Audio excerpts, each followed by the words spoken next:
Water is a basic human requirement. At best, the lack of a good clean water supply is a time-consuming nuisance. Hours are spent daily transporting water from the source to the home where it is needed.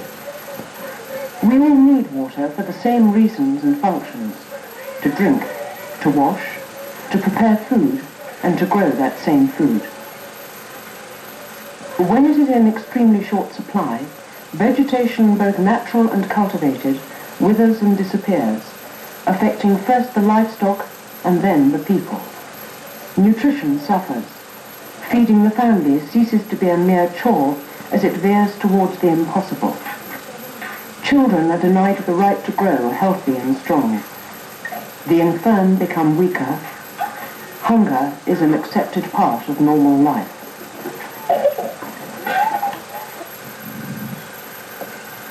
Without water, we die. In many parts of Zimbabwe, water, or the lack of it, has always been a problem. The rainfall, which is seasonal, is often sporadic and can fail altogether. Rivers dry up, and within weeks the local communities are struggling to live a life without water. Of course there is water somewhere under the ground, but where the means for the people of ensuring an adequate and clean supply? The rivers do flow, most years, for some weeks, but the skill and wherewithal to dam them is lacking.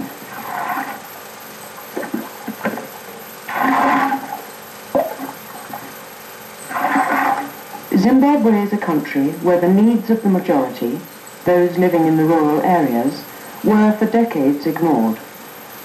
The communities were contained in those lands which were least fertile, least arable, and left to scratch out what living they could from the parched earth. Times have changed, but the independent state is young, and miracles cannot occur overnight.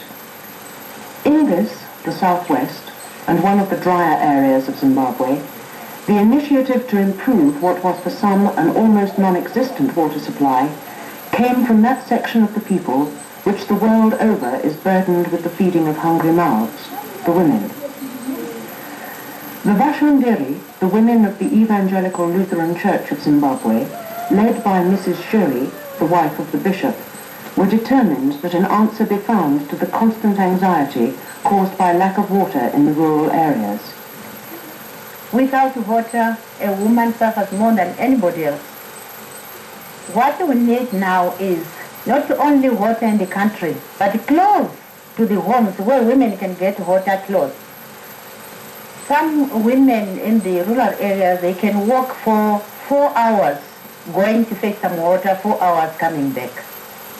The Vashandiri women in our church thought of this, and then in 1980, we really appealed to the church, and the church asked the Lutheran World Federation to help us.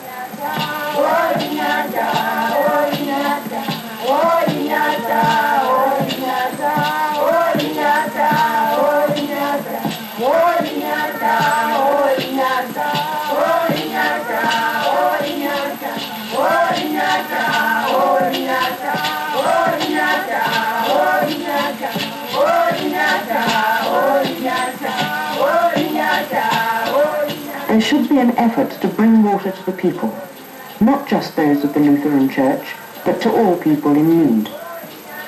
Through the representations of the Vashandiri, the Lutheran World Federation's help was sought, and the water program was born. Now in its 3rd year, the Lutheran water program runs with a dual purpose. Water must be brought to those that need it, but at the same time, those same people must be given the means to fulfill the task themselves. With the initial advice of the program's water engineers, the project is staffed by people from the community, people who have lived in the area with all its problems all their lives.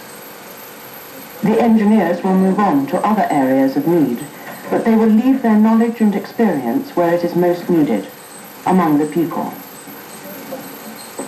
1983 in Zimbabwe, as in many other southern African countries, is the year of the drought. Thanks to the Lutheran Water Programme, it will also be remembered as the year of the wells. If water can be reached this year, it is unlikely that these wells will dry up in other years of more normal rainfall.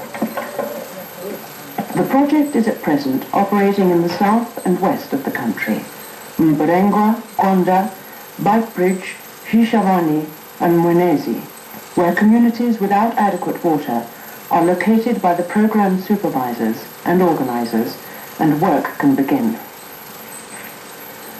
The site of the well must be in short and easy reach of those that need it. It is frequently traditional dowsing methods which decide on the exact spot.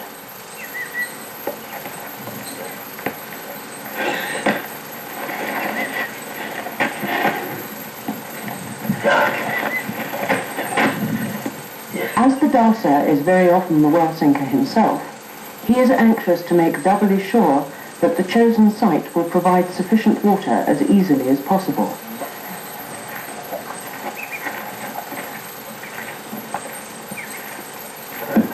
Communities very often dig the first few meters of comparatively soft ground themselves, recognizing that with the support of this project, the solution to the problem is theirs.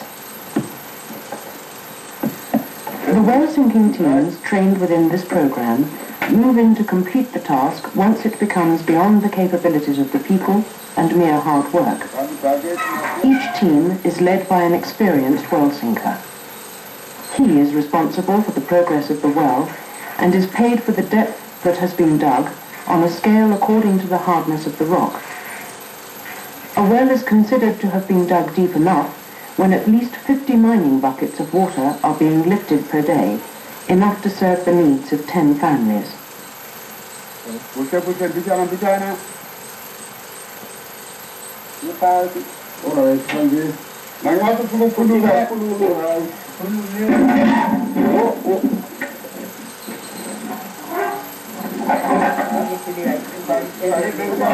The well sinker pays his labourers from his fee, and in turn receives an added bonus for any labourer he trains to a sufficiently high standard to become a qualified sinker and leader himself.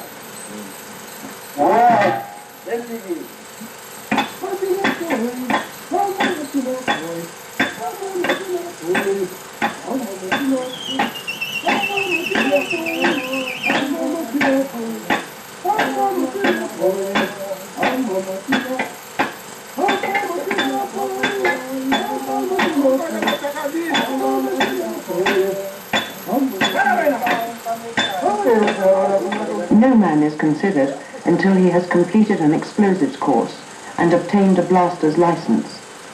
Once he has attained this, he can hire his own team and work within the Lutheran program. There are at present 120 well-sinking teams trained by and working in the program, and when the LWF completes the project, these men will have the practical experience to go on working, sinking new wells and renovating and repairing old ones. They are acquiring a skill and a practice which is not only invaluable to the people of the country, but which will ensure their continued employment. The people's participation does not stop after the first few meters have been dug. The well sinker and his team are fed and housed by the people for whose benefit they are working, for the length of time they are in the area. Food is often scarce, the communities poor, but the sinking team can be sure of being well looked after. It is considered a small price to pay for the privilege of having water on the doorstep, as opposed to 1, 2 or even 4 hours walk away. The Lutheran Water Programme aims to see to it that no one has to walk further than 1 kilometre for their daily water.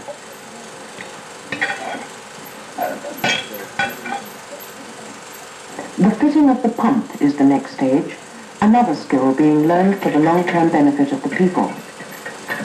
Whether it is this deep well pump, or the various shallow pumps being tested and improved upon by the water engineers, this is the man on the spot, who will be able to repair and maintain the pump over the years.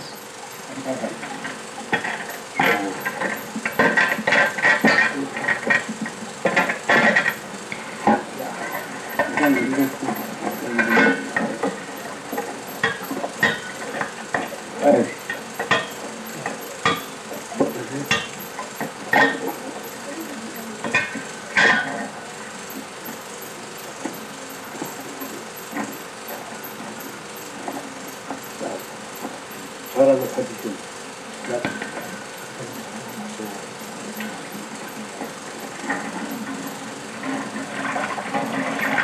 Now completed, the well is opened with joy and celebration, and Mrs. Sherry is there to share it.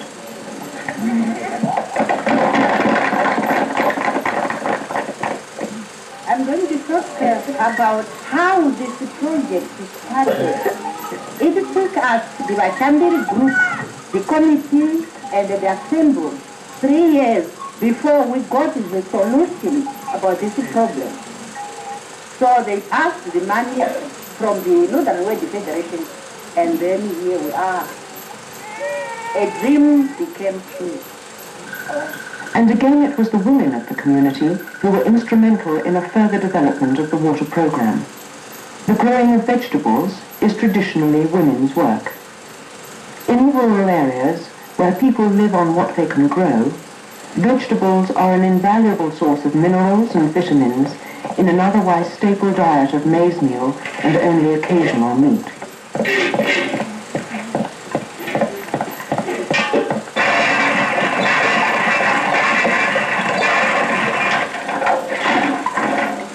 Each family traditionally has its own small plot as near to the water source as possible, fenced individually to keep out the cattle, and watered by bucket, by hand.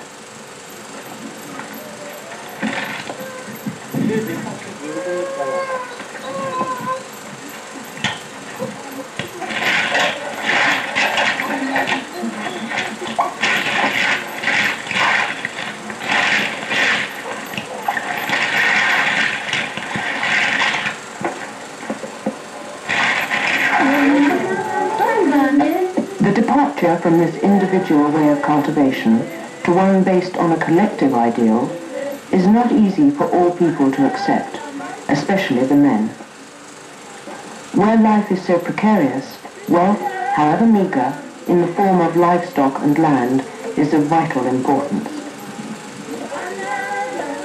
The women, however, have been quick to recognize that an irrigated collective garden is cheaper to fence and less demanding in terms of individual labor. It provides vegetables for the family and can be a source of additional income if there is a surplus.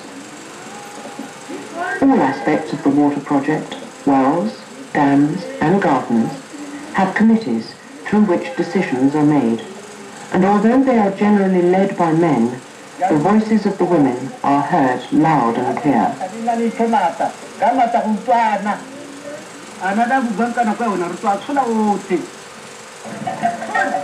This community at Stanmore in Gwanda North has used this flay pool for livestock and cultivation for years. This year, the year of the drought, the level of the pool has dropped drastically.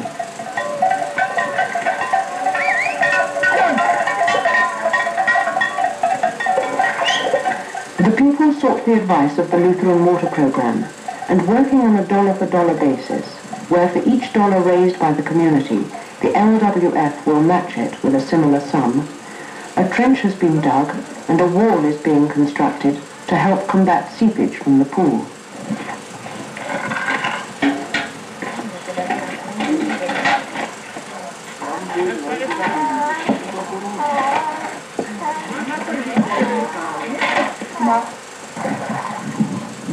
When it was suggested that an irrigated garden could be laid with a pump from the pool, it required only the simplest of demonstrations for the women to realize the value of such a scheme and to complete the garden and the irrigation canals themselves.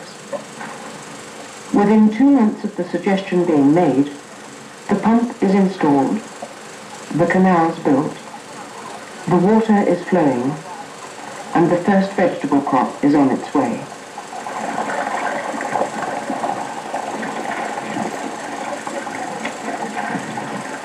Traditions may die hard, but in this, another collective garden scheme, running off the Payu Dam in Gwanda South, the men too are coming round to the idea that it can indeed be a sound commercial venture. While others continue with their familiar individual plots, this group is a fine example of the economic sense it makes to grow collectively. The men and women are working together. The garden promises a good yield, and the profits will serve to expand the scheme further.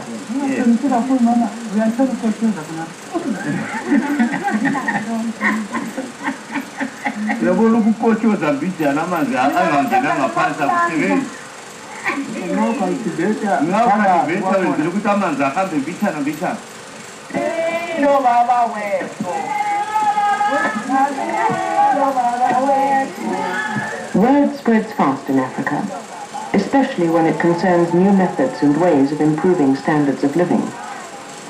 This is another garden, also in the Gwanda district, with the pump and materials for the irrigation scheme bought on the dollar-for-dollar basis.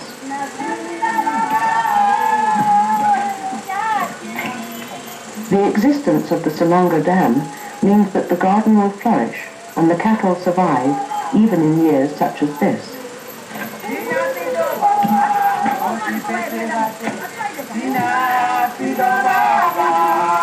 There are many rivers in the area, but few dams, so that most of the scenery tells little more than the story of where water once flowed.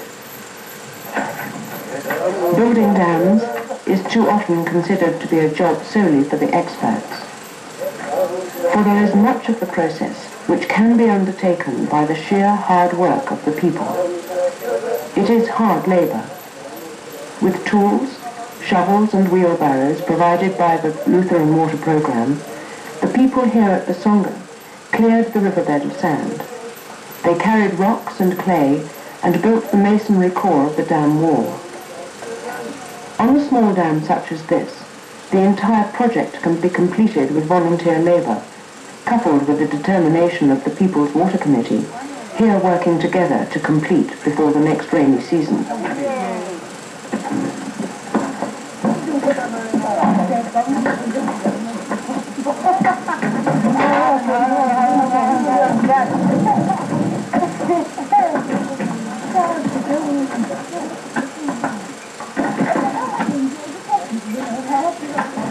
Other larger and more ambitious projects, such as this dam at Simbabwe River, need mechanized help too. The Lutheran Water Programme has the full support of the Zimbabwean government, and in many areas they are cooperating with each other to complete projects. The dam scoops, tractors and operators here are provided by the District Development Fund. The success that the Lutherans have had in encouraging local participation has prompted the Zimbabwean government to ask the LWF to implement on its behalf a similar scheme in Masvingo province. At another dam site in the remote southwest of Gwanda province, the manual labour required for building it was far greater than the initial response that the organisers got from the people. But this is the year of the drought, and drought means hunger.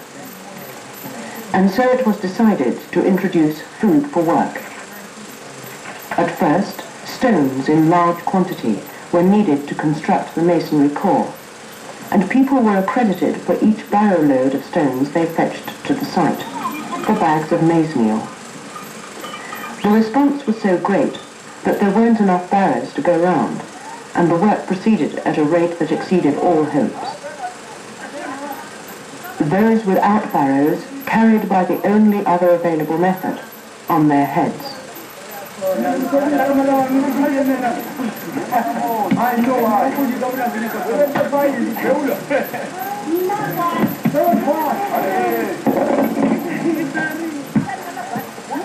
Number 5.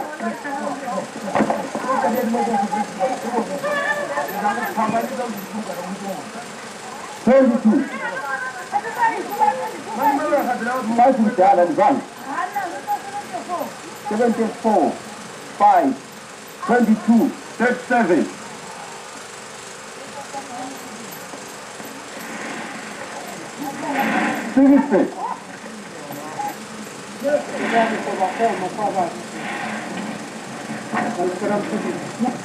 The determination of these people is enormous. 220 barrow loads of the clay soil now required for filling in the dam wall, and one 50-kilogram bag of meal.